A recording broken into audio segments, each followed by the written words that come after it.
पहा फक्त Maharashtra superfast news, आवाज जनतेचा। एकच आहे की 4 वर्ष सातत्याने आम्ही जर या पाण्यासाठी वॉटर सप्लायमध्ये सतत खेपा मारत असताना सुद्धा त्यांना आमची स्त्रियांची कधीच दयामाया आली नाही आणि आम्हाला पाण्यासाठी वणवण फिरायला लागतंय। शेवटी आमच्याकडे एकच पर्याय असा उरला की इथं मोर्चा घेऊन येणे। हजारो संख्येने आम्ही महिला मंडळ इथं मोर्चा घेऊन आलेला आहोत। याच्या मागे उद्देश एकच आहे की आम्हाला पाणी मिळलं पाहिजे आणि जर का पाणी मिळत नसेल तर आम्ही इथं अमर उपोषण करण्यास तयार आहोत।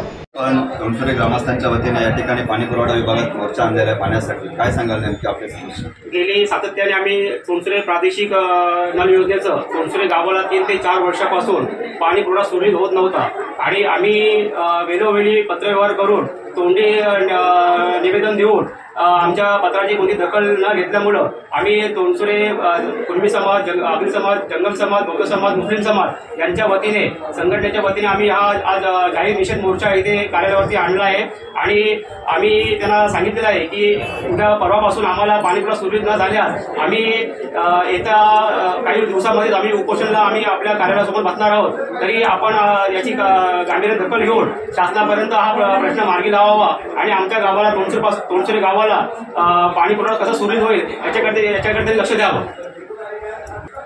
साहेब, आपण काय सांगाल? आज तोंडसुरे ग्रामस्थांनी या ठिकाणी पाण्यासाठी मोर्चा आणलेला आहे, आपण कोणत्या प्रकारे त्याची दखल घेणार आहात? त्यांची व्यथा अगदी व्यवस्थित आहे, कारण की लाईन ही बरीच जुनी असली 25-30 वर्षाची असल्यामुळे सातत्याने लिकेज होत आहे।